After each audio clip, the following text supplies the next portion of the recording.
최근에 주식시장을 둘러싸고 여러 가지 이런 유언비어라든지 그리고 거짓 정보 같은 것도 여러 루트를 통해서 아마 하루에 몇 개씩도 받으실 거예요. 저도 그렇습니다. 스팸 문자라든지 뭐 메일도 오고요. 전화도 오고 하시는데 진짜 정보를 찾으셔야 됩니다. 유튜브 토마토 증권통 채널 들어가 보시면은 선별된 또 검증된 그런 내용을 통해서 여러분들께 많은 정보 드리니까 이런 내용들 좀 잘 찾아서 주식 투자하시는데 피해가 없으시도록 한 번 더 유의히 말씀드리겠습니다.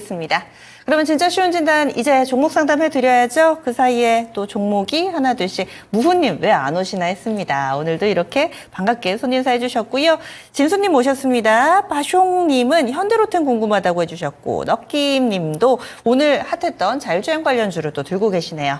첫 번째 전화 상담은 오늘도 역시나 목소리 한번 들어보겠습니다. 우리 시청자님의 목소리로 어떤 종목을 고민하고 계시는지 사연 나눠보죠. 안녕하세요. 예, 시청자님, 저희 토마토TV입니다. 연결되셨어요? 네, 수고하십니다. 예, 어떤 종목 봐드릴까요? 드림텍이요. 드림텍, 얼마에 사셨어요? 1,850원. 1,850원에 15%. 비중은 15% 이렇게 되시고, 그러면 1,850원이시면은 약간의 손실 구간이고 비중이 15%. 이 종목 어떻게 알고 사셨어요? 이거 방송 보고 샀는데요. 네. 괜찮다고 해가지고 샀는데 지금 한 달 정도 가까이 되거든요. 한 달 되셨고. 계속 빠졌어요, 조금씩. 그렇네요. 한 달 정도면은 네. 사고 나서 뭔가 좀 계속 특히나 4월 달, 이번 달에 좀 안 좋은 건데 어떤 점이 가장 궁금하시고 가장 답답하세요? 목표가가 얼마나 되나?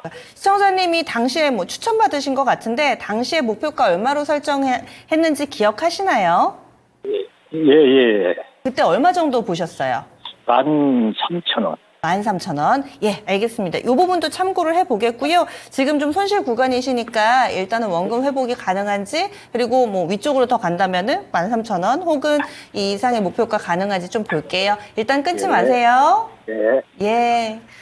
최근에 이런 차트를 꽤나 보게 됩니다. 3월 달에 사셨다가 한 번도 플러스로 돌아서지 못하고 계속해서 뒷걸음질 치는 이런 종목군들이 종종 보이는데요. 드림텍도 그렇습니다. 보니까 밴드 하단까지 어느새 밀려 내려가서 10,000원권 이탈한 모습이 뚜렷해지고 있습니다. 오늘도 시장이 이렇게 올랐는데 사실 드림텍같이 1% 찔끔 오르면 오른 것처럼 느껴지지도 않으실 거예요.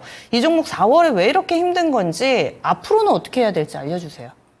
네, 제가 평소에 공부하던 종목은 아닙니다. 근데 이제 통화하시면서 이제 시청자분 목소리를 들으면서 공부를 했는데 확실하게 어떤 시장이 중심에 있는 종목은 아닌 것 같아요. 근데 보면은 기존 업종을 보면 카메라 모듈을 업을 영위하고 있기 때문에 자율주행과 관련이 있다라고 보고 있고요. 삼성전자 1차 협력 업체라고 합니다. 근데 지금 보면은 2023년에 실적이 조금 많이 깎였거든요. 근데 이게 이 영업이익이랑 당기 순이익이 본업뿐만 아니라 혹시 사업 다각화를 통해서 공장을 증설하거나 아니면 다른 사업을 진행할 때는 비용 처리가 되기 때문에 깎이는 효과가 있습니다. 그래서 드림텍이 정말 본업을 못해서 실적이 깎인 건지 혹시 사업 다각화를 진행을 한 건지 찾아봤는데 사업 다각화를 진행을 한 것 같습니다. 일단은 AI 자율주행 관련 사업을 하나를 추가를 했고요. 그 다음에 제약 바이오 쪽으로도 사업 다각화를 추진했더라고요. 그래서 어떤 도로교통공단과의 뭐 AI 자율주행 체계 한다라는 뉴스가 이제 한 달 전에 나왔고, 그 다음에 최근에는 플라즈맵과 공동 투자 계약. 근데 이제 그 플라즈맵이란 기업이 바이오 플라즈마 디테크 기업이더라고요. 그래서 의료 AI 쪽이 될 수도 있고 제약 바이오 쪽이 될 수 있다고 합니다. 그래서 드림텍 같은 경우는 이제 리포트를 봐야지만 본업이 어떻게 됐는지 볼 수 있는데 최근 한 달 동안 리포트는 안 나왔더라고요. 그래서 일단 본업은 고정적이다라는 가정하에 이 기업이 사업 다각화를 진행을 했는지를 봤더니 사업 다각화를 진행했으니까 그 사업 다각화를 위한 자금이 좀 투입이 된 것 같다. 그래서 재무제표가 조금 훼손되는 것처럼 보인다. 평가해 보도록 하겠습니다. 그 다음에 이제 앵커님 말씀해 주신 것처럼 4월 달부터 이런 차트를 안 보여준 종목이 없습니다. 반도체나 2차 전지도 차이가 있어요. 횡보를 하다가 밀린 게 반도체 빼고 대부분이죠. 근데 반도체는 올랐다가 밀렸습니다. 근데 드림텍 같은 경우는 횡보를 하다가 밀렸으니까 반도체보다는 2차 전지랑 우리가 흔히 알고 있는 자율주행 그런 쪽으로 좀 차트를 보여줬다라고 판단할 수 있습니다.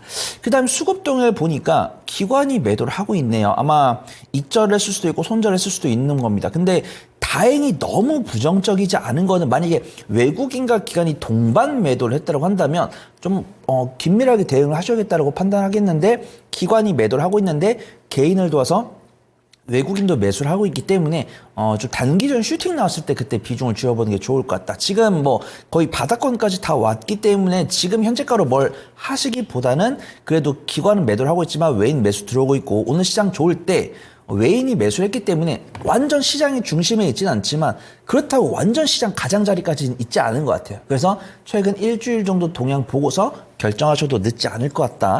그 좀 말씀을 드리고요.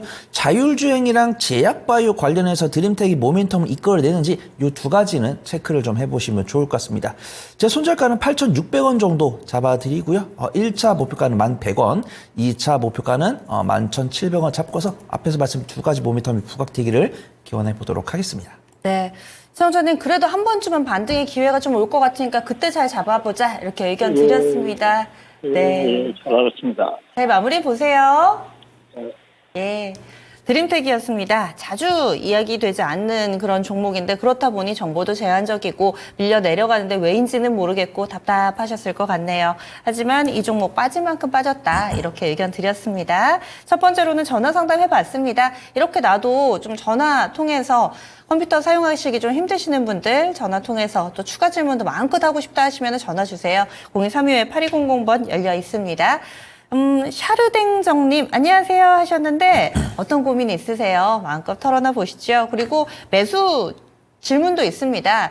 종목 딱 올려주시지 마시고 이 종목을 왜 사고 싶으신지 혹은 얼마에 사도 될까요? 이렇게 조금 더 구체적으로 연락을 주시면은 저희가 yes or no로 명확하게 진단을 해드릴 수 있겠습니다. 예비 자연인님 오셨고요. 그리고 또 매수 질문이 오늘은 꽤 들어오고 있습니다. 여기에다가 고재관님도 드림텍이 있으세요. 그렇군요. 뉴스가 많지는 않은데 저희 시청자분들은 꽤나 들고 계신 종목인 듯 합니다. 저희 조금 전에 진단을 해드렸으니까 그 내용 같이 참고해 주시면 되겠습니다. 오늘은 비중이 높으신 분들이 유난히 많이 신청을 해주세요. 사실 어떤 날은 한 자릿수대 비중이신 경우 많거든요. 5% 샀어요. 8% 샀어요. 추가 매수할까요? 이런 질문 많은데 오늘은 왠지 야수의 심장편이 되지 않을까라는 생각 해봅니다. 김미양님께서요. 일찌감치 연락을 주셨는데 필에너지입니다. 이 종목을 72,300원에 비중 100%로 담아주셨어요. 마음에 좀 든다 싶으면 올인하시는 분들이 있으시죠? 아마 우리 김미양님이 시원스럽게 이렇게 투자하시는 스타일이신가 봅니다. 이럴 때 문제가 조금만 빠져도 마음이 좀 조마조마하잖아요. 오늘 변동성이 컸던 종목 필에너지 장중한 때는 7% 정도까지 오르나 싶다가 결국에는 상승폭을 다소 좀 반납하면서 거래를 마쳤습니다. 시청자님이 언제쯤 사셨는지도 좀 궁금하고요. 100% 사신 이유가 또 있으실 텐데 김미양님 지금 보고 계시죠? 계속해서 저희와 함께 해주시기 바라겠습니다. 필에너지 추가 질문 있으시면은 진단 들으시면서 또 게시판에 써주시면 바로 제가 이어서 받아보도록 할게요. 그러면 팀장님, 필에너지 100% 사셨는데 잘한 선택일까요? 어떤 종목을 사더라도 100%는 잘한 선택은 아닌 것 같습니다. 저도 아무리 삼성전자나 SK하이닉스라고 하더라도 비중 20%를 넘기면 안 된다고 말씀을 드리기 때문에 결과가 좋으면 뭐 다 좋은 겁니다. 근데 결과가 좋다고 하면은 비중 100% 계속 하실 것이고 잘못되면은 아예 시장에서 도태가 돼버리시니까 좀 비중을 좀 줄이시는 게 맞을 것 같다. 좀 말씀을 드리고요. 필에너지 같은 경우는 기본적으로 레이저 노칭 장비를 만들고 있는 부품 장비 기업인데 2022년에 정말 호실적을 기록을 하면서 상장을 했습니다. 최대 주주가 필옵틱스죠. 그 다음에 주요 매출처가 삼성 SDI입니다. 근데 안타깝게도 2차 전지 업황 불황에 따라서 2023년 적자를 기록을 했는데 전고체 관련 모멘텀이 나오면서 삼성 SDI 뒤를 바짝 쫓는 기업이 돼버렸습니다. 그래서 이제 전고체 배터리를 할 때 전고체 배터리에 당연히 삼성 SDI가 최전방에 있기 때문에 삼성 SDI 밸류체인에 있는 필에너지가 그 수혜를 입을 것이다라는 뷰까지 있습니다. 근데 우리가 그 기대감은 있는데 전고체 상용화 시점이 그나마 이제 삼성 SDI가 말하기를 작년에는 2028년 정도로 보고 있었는데 이번에 주주총회에서 컨퍼런스 콜 하면서 상용화 시기를 2027년까지 보겠다라고 이야기를 했습니다. 근데 지금 올해가 2024년이죠. 제가 만약에 실적 가시화 시기가 조금 많이 남았을 때는 대외 변수랑 변동성을 조심해야 된다라고 보통 말씀을 드려요. 실적이 나오면 뭐 주가 수익률이나 배당 수익률 토해서 적정 주가를 유출을 해가지고 이렇게 버틸 수 있나 없나를 책정을 하는데 적자 상태에다가 실적 가시화 시기가 1년 넘게 남은 거는 대외 변수를 잘 고려를 해야 된다. 근데 이 변동성이라는 게 장점이자 단점이기 때문에 장점이다라고 생각하시는 분께는 어쩔 수 없지만 단점이다라고 생각하시는 분들께는 비중을 줄일 수 있는 그런 이유가 됩니다. 지금 기술적 분석을 보면 다행히도 두터 매물대 살짝 이탈했다가 회복하는 모습이죠. 21선을 이탈했기 때문에 약간 기술적 이탈은 맞습니다. 우리가 기술적 분석 공부를 하면은 기술적 분석이 답이 아니기 때문에 강하게 말씀 안 드려요. 그래서 우리가 책자를 보다 보면은 21선은 뭐 기술적 이탈, 뭐 61선 이탈은 심리 이탈, 그래서 61선 이탈은 뭐 손절 한 해 만에 이런 내용들 많이 읽어보셨을 거예요. 근데 그런 것들은 정답이 아니기 때문에 전 참고만 해보시면 좋을 것 같고요. 21선을 이탈했기 때문에 좀 횡보 기간은 길어질 거지만 저점은 높아지고 있고 그 아래로 61선도 따라오고 있기 때문에 부정적인 상황은 아닌 것 같다. 그래서 말씀을 드리도록 하겠습니다. 수급 동향도 외국인의 매수가 강하죠. 기관 같은 경우도 매도보다는 매수가 우세한 상황입니다. 그 다음에 최대 주주인 피롭틱스가 유리기판으로 강한 모습 보여주고 있잖아요. 그래서 전고체 배터리 관련 모멘텀은 인터배터리 이후로 조금 연해졌는데 최대 주주인 피롭틱스가 유리기판으로 강한 모습 보여주다 보니까 필에너지가 낙수 효과를 얻는 것 같다. 그래서 좀 평가를 해보도록 하겠습니다. 하지만 비중 100%시니까 너무 제 말에 큰 기대 갖고 너무 드라이빙 하시는 거는 좀 부적합해 보인다. 말씀을 드리도록 하겠습니다. 비중 100%시니까 제가 트레이딩, 손절 구간 짧게 잡아드릴게요. 25,500원 손절 구간으로 잡아드리고요. 1차 목표가는 28,500원, 2차 목표가는 3만원, 3차 목표가는 31,500원 잡고서 이 가격도 왔을 때 비중 33%씩 줄이셔가지고, 다른 종목 조금 더 안전하게 매매하시기를 권해보도록 하겠습니다. 네. 우리 김미양님께서 즉각적으로 게시판에 글을 남겨주셨는데 성격상 한 종목 이상은 못 하시겠대요. 그래서 왜 연애할 때도 하나에 이렇게 집중하고 올인하고 이러신 스타일이신 것 같습니다. 순애보 주식하실 때도 약간은 그런 스타일이 아니실까 하는데 한 종목 이상 하시면은 좀 시선도 분산되고 그래서 하나에 좀 집중을 하시는 스타일이신가 봐요. 현금이고 기관에 상관없어요 하셨는데 아무래도 이 100%라는 게 양날의 검이기 때문에 팀장님이 이렇게 설명을 해주시네요. 그래서 25,500원이 리스크 관리 라인이고요. 1차적으로는 28,500원, 3만원, 31,500원 이렇게 단계적으로 조금씩 비중을 줄여나가는 전략으로 제시를 해드렸습니다. 잘 이 종목 마무리 지어보시기 바라겠습니다.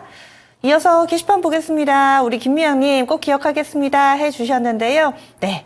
다음 종목 또 비중이 많으시면 고민이 되시면 이렇게 게시판에 올려주시면 되겠고요. 그리고 느낌님께서는 종목을 올려주셨는데 자율주행인데 왜 이 종목만 안 가나요? 해주셨어요. 그리고 오늘 장은 매수 질문이 꽤 많습니다. 거기에다가 포스코 퓨처엠 또 2차전지도 들썩하니까 신혜원님은 또 이 종목을 신청을 해주셨어요. 저희 다음으로는 전화가 와 있습니다. 전화 좀 받아볼게요. 시청자님 안녕하세요. 네, 안녕하세요. 예, 어떤 종목 봐드릴까요? 저 하림지주. 하림지주 네. 얼마에 사셨어요? 9,250원에서요. 네. 그대로 이제 좀 물을 타가지고 8,000원대로 지금 내려놨는데요. 9,000원대 샀다가 조금 더 추가 9,250원. 네, 매수하셔서 이제 평균 매수 단가는 그럼 조금 더 낮춰 놓으신 거세요? 예, 8,000원대로. 그러면 예. 비중이 높으시겠어요? 추가 매수하셨으면. 예, 90%예요. 90%요. 정말 네. 저희 조금 전에 100%짜리 종목을 봤는데 시청자님도 상당히 좀 높은 비중이신데 이 종목 사연이 좀 있으실 것 같아요. 처음에 어떻게 네. 사셨어요? 처음에요. 예. 12월 20일경에 해가지고, 네. HM은 선박을 인수한다고 맞아요. 그래가지고, 네. 제가 재무대표를 좀 봤더니, 볼 줄 모르는데, 좀 봤더니, 네. 주당 가격도 25,000원 정도 되고, 공모가도 27,000원이고, 또 유보율도 24,000원이 되더라고요. 그래서 괜찮다 싶어서, 샀죠. 그래서 뉴스 있는데 그래서 시청자님은 또 검증을 하시려고 재무제표도 봤는데 숫자상으로는 괜찮은 것 같고 그런데 결국에는 이 뉴스가 제로가 됐잖아요. 결국 인수 안 했잖아요. 네. 그 뉴스 나오고 나서는 좀 빠져나와야 되겠다 혹은 뭐 내가 어떻게 해야 될까 이런 고민 안 하셨어요? 그때 어떠셨어요? 아니, 그때는 너무나. 만연자실. 그래도 네. 이렇게 재무제표가 좋아가지고 올라갈 줄만 알았어요.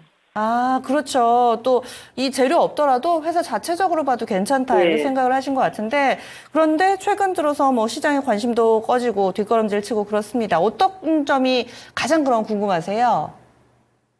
아, 지금 뭐 6천 원 저기도 깨졌고 뭐 3천 얼마든가 그 저점이 그러던데 거기까지 가는 건가 이거 싶어서 궁금해요. 알겠습니다. 좀 워낙 답답하신 상황이실 것 같은데요. 저희가 여러모로 가능성을 그럼 좀 열어놓고 최상의 방법을 잠시 찾아볼게요.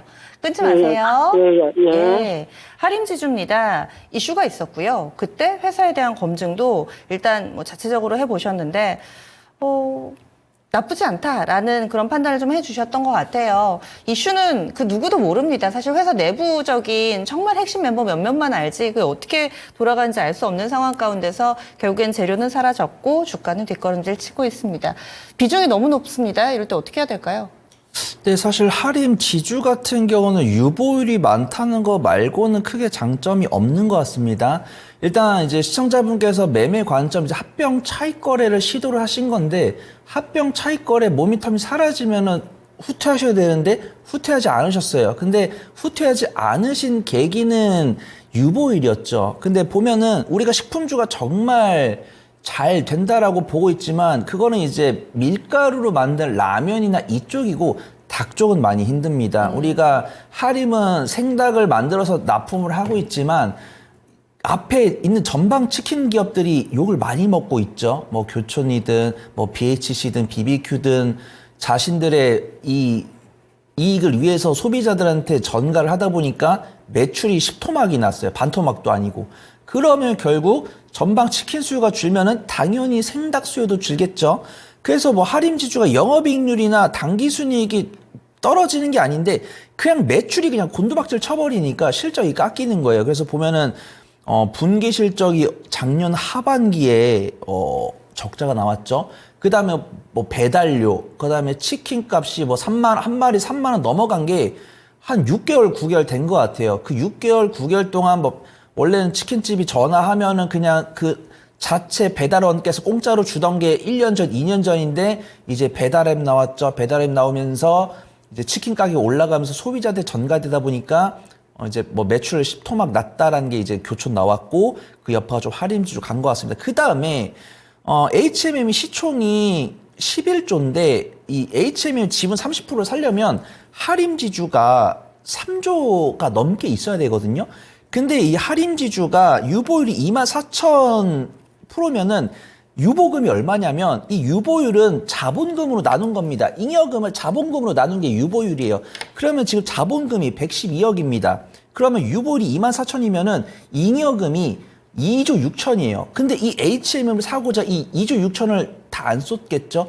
그냥 뉴스 읽어보셨을 거예요. 이 하림지주가 HM을 인수하기 위해서 자기들도 몇천억은 내놓겠지만 나머지를 좀 자금 조달할 것이다. 이런 뉴스 나오면서 그때 약간 좀 고민을 해보셨어야 돼요. 이 인수가 될 것인가. 근데 이건 결과론적인 거니까 저도 하리라 생각했습니다. 뭐 페노션에서 유증을 하던 아니면 뭐 좀 특수 관계인 대우건설에서 좀 하든 뭐 은행에서 뭐 수출입은행이나 산업은행에서 하든 할 줄 알았어요. 근데 이제 많은 분들께서 시너지도 시너지지만 하림의 독과점을 우려를 했겠죠. 근데 결국은 자금 조달이 원활히 안 돼서 이제 무산이 된 거니까 그런 모멘텀이 사라졌으니까 대응을 하셔야 되니까 재무제표를 보신 거 맞는데 재무제표를 보신 것은 정말 잘하셨는데 포인트는 살짝 잘못 잡으셨다. 그러면 지금은 이 하림주주를 약간 어떤 그런 모멘텀 정말 재무가치로 이렇게 롱런 해가지고 들고 가기보다는 어떤 이슈 나왔을 때 슈팅 나왔을 때 좀 현금 확보를 해보시는 게 좋을 것 같다. 그 좀 말씀을 드리도록 하겠습니다. 안타깝게도 삼양식품이나 농심에 비해서 긍정적으로 드릴 말씀이 딱히 없는 것 같아요. 그래도 뭐 하림이 어떤 첨단 시설을 갖췄다, 아니면 뭐 보건 기술을 갖췄다, 이런 것들은 사실 주가 부양에 큰 모멘텀이 안 되고, 그렇다고 해서 뭐 하림이 갑자기 신사업을 할 수는 없는 부분이고, 어떤 그래도 치킨 업황이 좀 돌아서면서 하림 지주가 어떤 실적 개선의 기대감 딱 하나는 있어요. 저 PBR 종목이기 때문에 주주환원 정책을 할 수도 있는 거죠. 근데 주주환원 정책을 할 수 있다라고 말씀드린 것이 한다라는 건 아니니까 뉴스 체크해 보시면 좋을 것 같습니다. 일단은 제가 하림지주가 강하게 주가가 부양될 모멘텀 딱히 판단이 안 되니까 본업 개선, 그 다음에 혹시라도 신사업을 하는지, 아니면 하림지주가 저 PBR 관련 정책을 내비추는지, 그걸 확인하고 슈팅 나왔을 때 대응을 해보시는 게 좋을 것 같습니다. 제 손절가는 제가 6,000원 잡아드리고요. 1차 목표가는 7,000원, 2차 목표가는 8,000원 잡고서 손실 줄이면서 안전하게 빠져나오시기를 당부드리도록 하겠습니다. 네. 시청자님, 리스크 관리 라인은 6,000원 잡아드렸고요. 반등을 하더라도 사실은 원금 회복까지는 조금의 힘을 붙이지 않을까, 이렇게 해서 저희가 좀 봐드렸는데, 더 궁금하신 점 있으세요? 아닙니다. 너무 감사합니다. 예, 다음에 이렇게 한 번 더 사시기 전에 꼭 연락 주세요. 저희가 사연 써주시면은 더 자세하게 봐드리니까요. 힘내시고요. 네. 예, 이렇게 해서 하림지주 살펴봤습니다.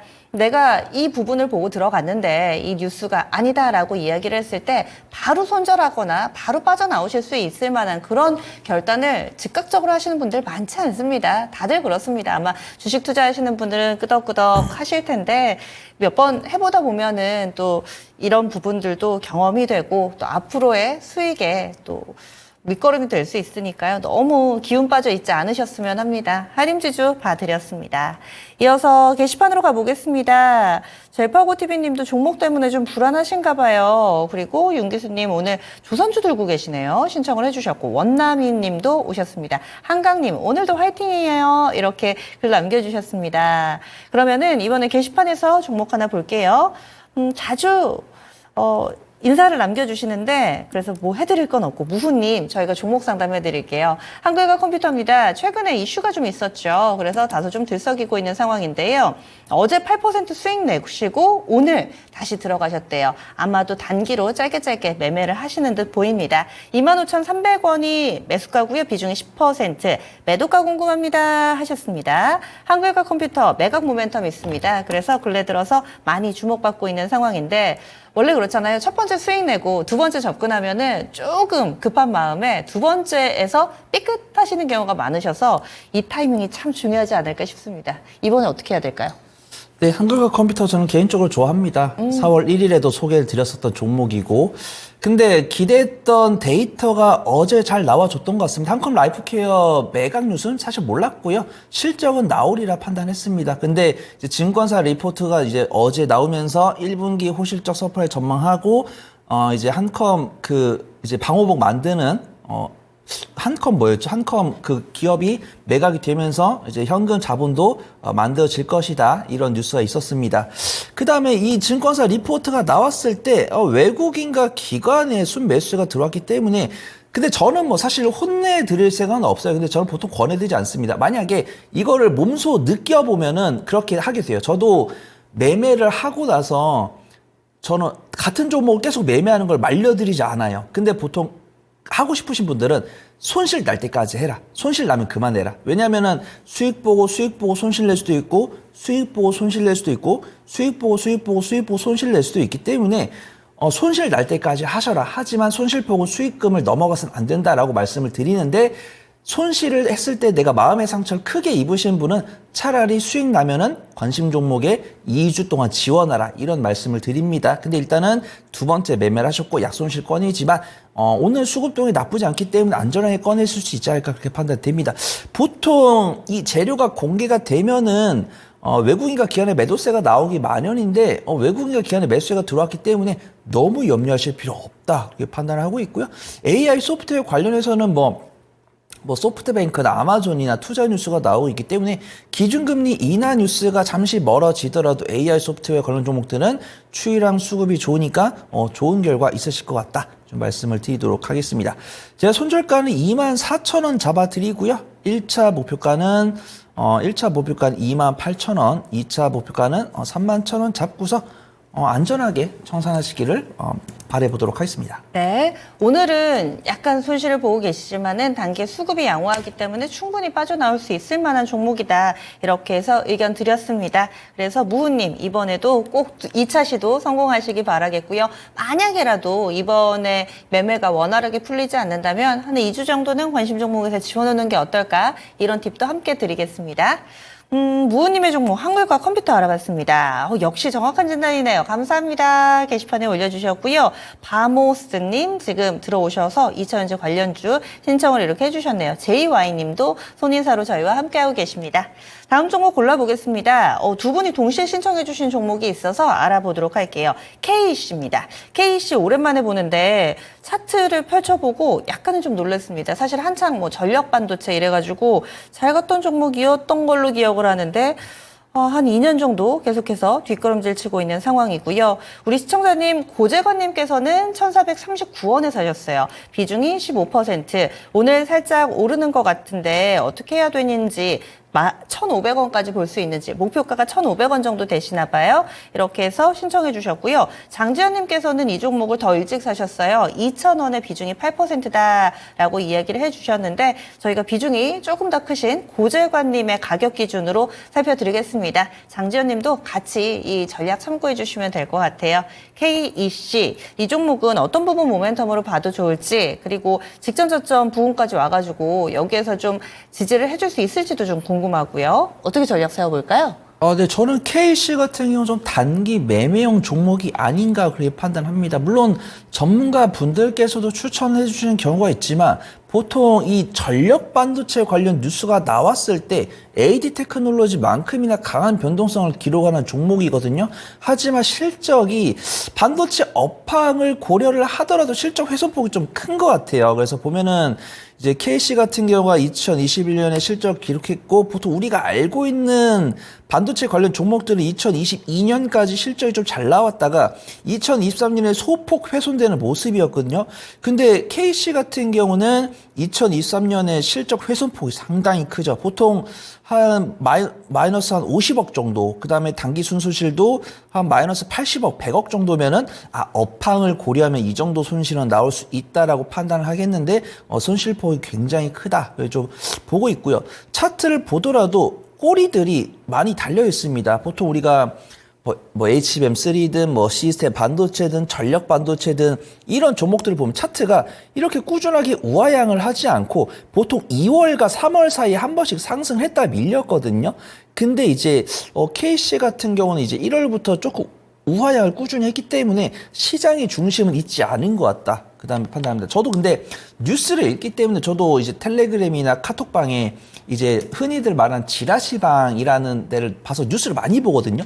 그럼 보통 이제 뭐 전력 반도체, 뭐 투자한다, 뭐 펜리스 이런 뉴스가 나오면 KC가 많이 언급을 돼요. 관련 수혜주로. 근데 그때마다 KC를 눌러보고 움직이지 않는 것을 봤을 때는 이 KC가 부각받는 시점을 조금은 기다려 봐야겠다. 좀 판단이 듭니다.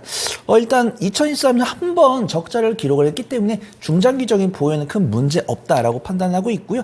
다행히도 지금 쌍바닥 다진 다음에 오늘 상승하는 모습 보여줬죠. 윗꼬리는 달려 있습니다. 근데 보면 이 수급이 외국인 투자가가 아닌 개인 투자분들에 있으니까 이런 거죠. 우리가 반도체 관련 긍정적인 뉴스가 나오면 외국인과 기관은 뭐 삼성전자, SK 하이닉스, 뭐 한미반도체, 이수페타시스, 이오테크닉스 이런 종목들을 사는데 개인 투자분들은 전력 반도체 뉴스 나왔네? 나는 조막손인데 돈이 없는데 시총 작은 것 중에 전력 반도체 관련 종목들 뭐 있지? KC랑 AD 테크놀로지 이런 관점으로 들어온 거다라고 판단됩니다. 그래서 개인 투자분들께서 들어오신다는 거는 추이는 이제 이어질 가능성은 없는데 변동성은 크기 때문에 긴밀하게 대응해 보시면 좀 손실 줄이면서 빠져나오실 수 있을 것 같다. 좀 판단해 보도록 하겠습니다. 기술적 분석해서 가격대 말씀드릴게요.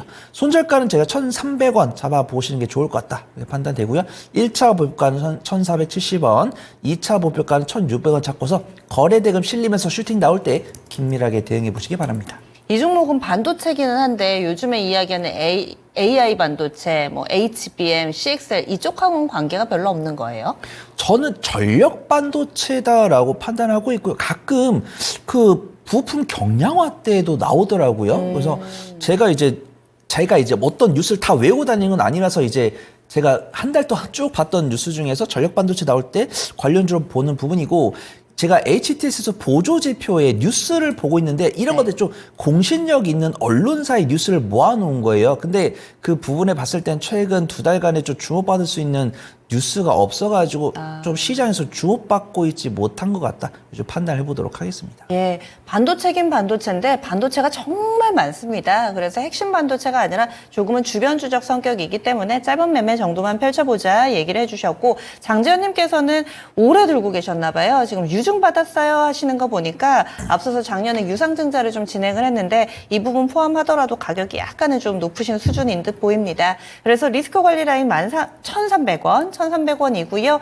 1차로는 1,470원. 우리 고재관님 사신 가격 그 언저리쯤 될 것 같아요. 2차적으로는 1,600원. 이렇게 짧게 제시를 해드렸으니까요.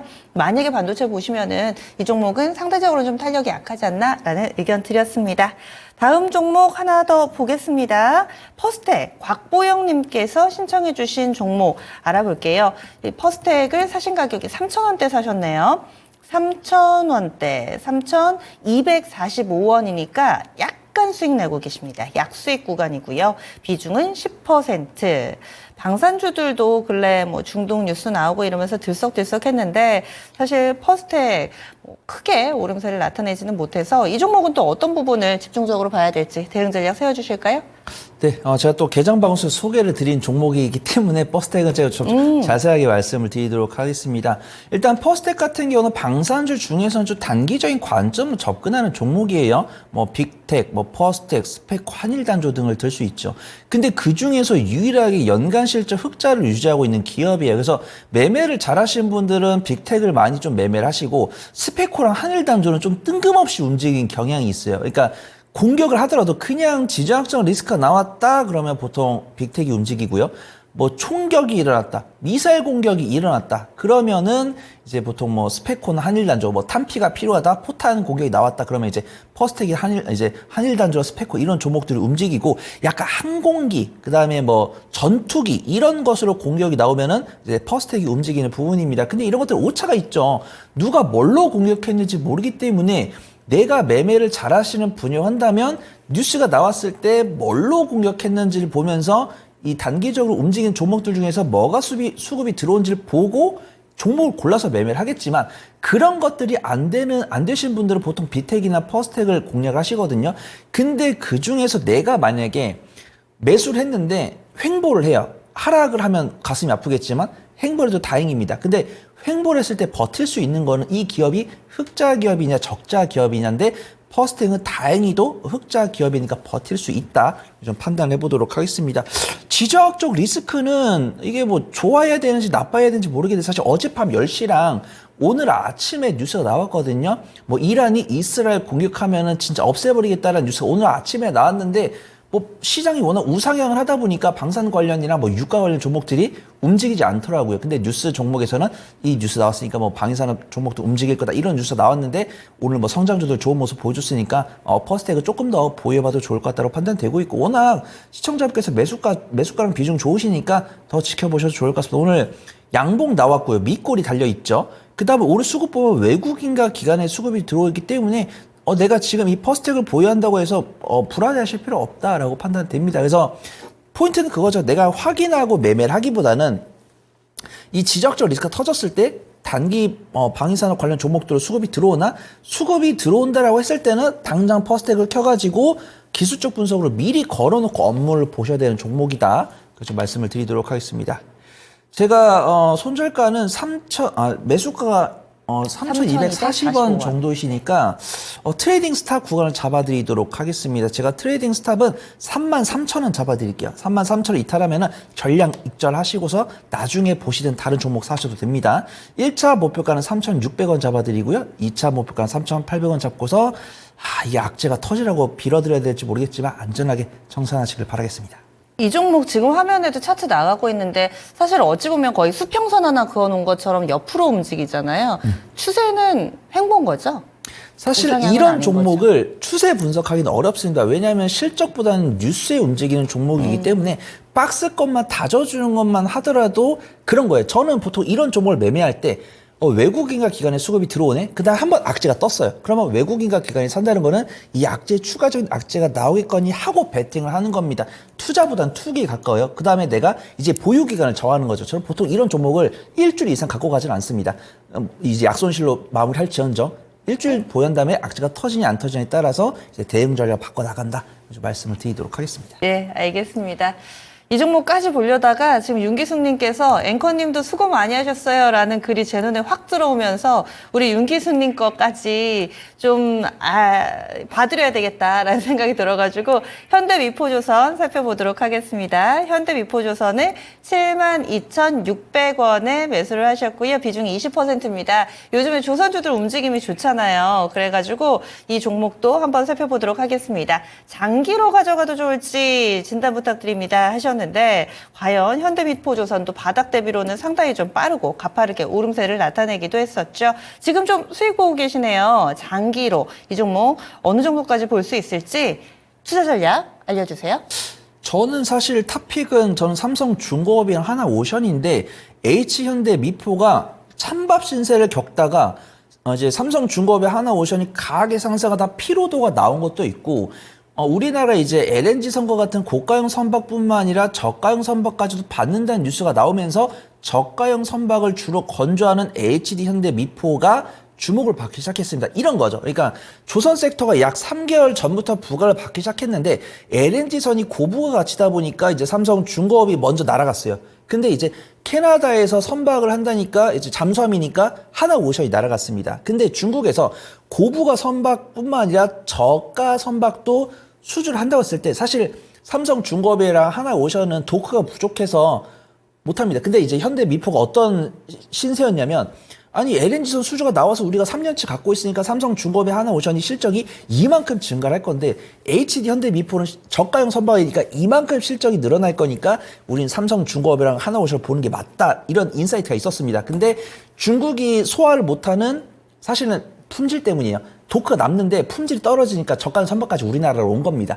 그래서 저가형 선박이 우리나라로 오면서 저가형 선박은 HD현대미포가 하니까 HD현대미포가 삼성중공업 하나오션을 쫓아가겠구나 이런 투자 인사이트가 생긴 겁니다. 거기다가 이번 주 HD현대마린 IPO가 진행이 되고 있죠. 그래서 그 두 가지 모멘텀이 나온 것 같다고 판단됩니다. 근데 우리 시청자분께서 장기 인사이트 말씀을 주셨는데 저는 굳이 뭐 장기로 이 종목을 갖고 가기보다는 수익 관점으로 갖고 가는 게 좋을 것 같다. 보고 제가 틀릴 수도 있는 거니까 일단은 IPO는 단기 수익 모멘텀이 맞습니다. 저가형 선박에 따라서 실적이 나오면 그때 드라이빙을 걸어보시는 게 좋을 것 같습니다.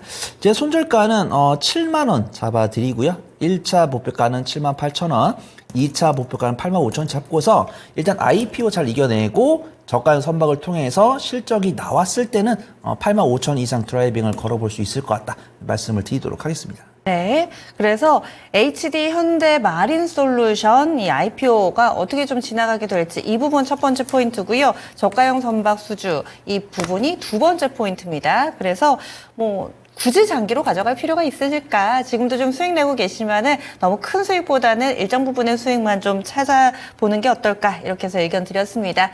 1차 목표가 78,000원, 2차로는 85,000원 적당한 수준으로 설정을 해드렸으니까요. 참고해 보시고 계속 가져갈지 말지 한 번 더 고민을 해주시기 바라겠습니다. 윤기숙님의 종목 HD 현대미포까지 봐드렸습니다. 그러면 내일장 전략 알아볼게요. 내일도 오늘 밤 같으면 참 좋을 텐데 어떻게 될지 포인트 어떻게 잡고 계세요? 괜히 눈으로 보기 전에 걱정할 필요 있을까요? 근데 많은 분들께서 그런 말씀을 어떻게 잡고 계세요? 주시더라고요. 근데 확실히 맞습니다. 중요한 일정들이 많이 있는 건 맞아요.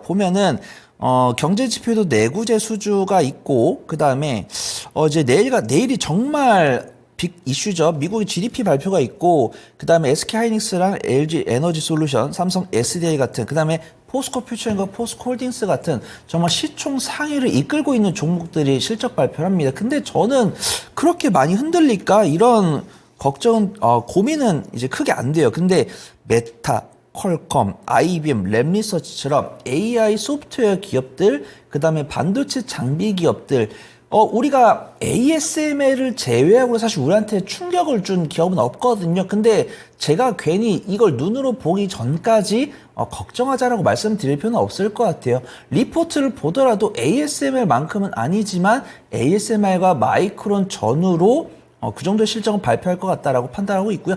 만약에 이게 단기적인 재료 소멸로 차익이 나오더라도 투자 전략 바꿀 수 있으니까 너무 염려하실 필요 없고 지금 좀 긍정적인 이슈만 기억해 보시면 좋을 것 같습니다. 단기적인 관점으로 접근할 섹터는 이거는 괜히 말씀드리면 이게 제가 하방론자가 될까 봐 그런데 유가랑 가스랑 곡물이 뉴스는 나오거든요. 뉴스는 나오는데 그 뉴스 맞춰서 외국인이 사고 있어요. 그래서 우리가 알고 있는 유가나 가스나 곡물 관련 종목들이 슈팅이 나왔다가 눌림목을 만들고 있는데 이 눌림목을 외국인이 사고 있습니다. 그래서 이거를 강하게 권해드리기는 어렵겠지만 매매를 잘하신 분들 좀 보시면 좋을 것 같고요. 반도체 같은 경우도 장비랑 완성 반도체들은 천천히 눌림목을 만들고 있어요. 근데 어떤 HBM이나 CXL 그중에서 거래대금 상위 종목들, 그 다음에 유리기판 관련 종목들은 강하게 거래대금 실렸기 때문에 매매를 잘하신 분들은 유리기판 관련 종목들은 단기 관점으로, 그 다음에 장비랑 완성 반도체는 좀 스윙 관점으로 지켜보시면 좋을 것 같고요. AI 소프트웨어랑 자율주행은 이제 막 상승하기 시작한 다음에 바닥 대비 한 5에서 10% 올라왔지만 5개 한에서는 외국인과 기관의 매수세가 들어온 것으로 확인됩니다. 예를 들면 한글과 컴퓨터나 폴라리스 오피스, 폴라리스 AI 이런 종목들을 들 수가 있고요. 자율주행 같은 경우도 현대 오토에버랑 HL 만도 이런 종목들 수급이 들어왔어요. 그 다음에 모바일 어플라이언스나 라닉스 이런 종목들은 개인 투자분들이 들어오면서 변동성이 강하게 발생을 했기 때문에 제가 앞서 말씀드린 종목들은 스윙 관점으로 매매 못하신 분들, 그 다음에 매매 잘하신 분들은 제가 뒤에 말씀드린 변동성 강한 종목들 보시면 좋을 것 같습니다. 그 다음에 2차전지 같은 경우는 오늘 같은 경우는 그래도 수급이 괜찮았다고 판단돼요. 월요일날 단기 차익 나왔고 그 다음에 어제 좋았고 오늘도 추가적으로 이어지는 모습. 매매 못하신 분들은 내일 삼성 SDI랑 포스코그룹 실적 발표하는 거 보고 결정을 해보시면 좋을 것 같고요. 제약바이오 관련 종목들도 눌림목을 천천히 만들고 있습니다.